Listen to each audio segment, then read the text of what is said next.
Every single line of code you write translates into a sequence of physical commands that manipulate electronic states inside hardware. Effective programming requires absolute microscopic control over every piece of data stored in that hardware at any given moment. RAM operates as a vast grid, requiring a specific physical address for every data point. When we write code to claim a memory block, we declare a variable, attaching a label so the machine knows exactly where to look. A variable acts as a mutable, temporary placeholder for data. It allows the program to actively track and update state as computation happens over time. While regular variables are designed to be flexible, certain data must remain strictly immutable to maintain the integrity of the system. We call these locked values constants. Once set, they cannot change during the program's execution, providing structural stability for critical information. This infographic illustrates the distinction.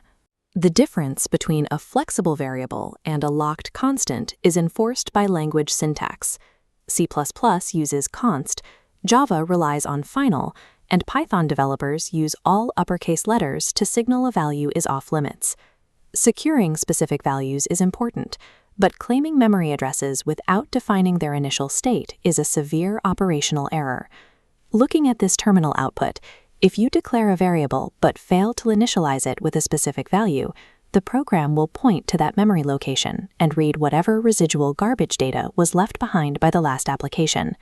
As highlighted in this syntax tip, to prevent memory corruption, the industry standard is to always declare and initialize a variable in a single atomic step.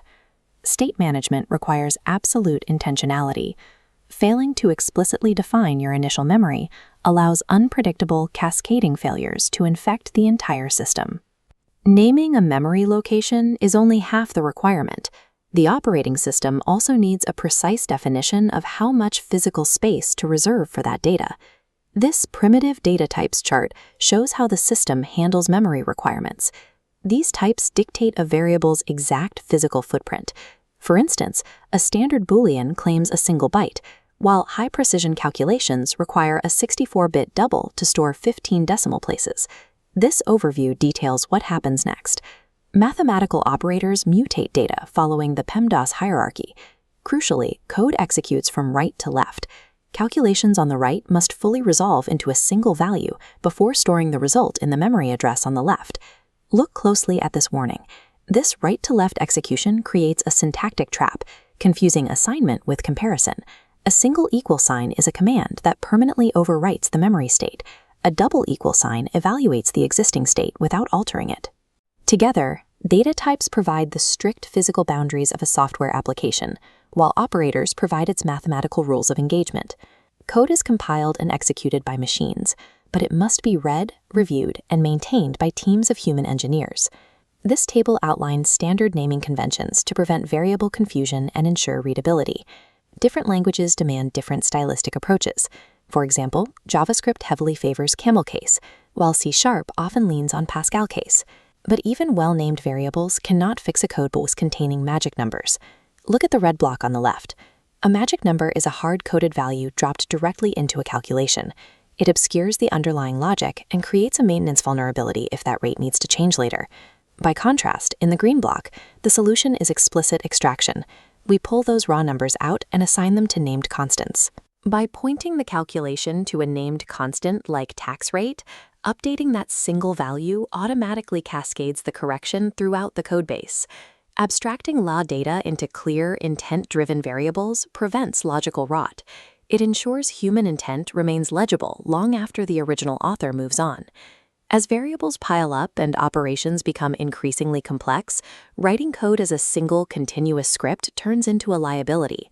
A monolithic program executes everything in one dense block, making it brittle to modify, resistant to isolated testing, and difficult to scale. This diagram illustrates the architectural antidote, modularization. This is the process of shattering a monolith into isolated, reusable blocks of logic. Each module performs one highly specific function. It takes input, processes it, and returns an output, independent of surrounding modules. This separation of concerns yields immediate advantages. It allows developers to isolate bugs rapidly, code collaboratively in parallel, and scale features independently. Modularization transforms software from a fragile, linear list of instructions into a robust, interconnected system. To coordinate this web of independent modules, developers rely on a standard operational pipeline known as mainline logic. This mainline logic flow begins with the green housekeeping tasks to get the initial input ready.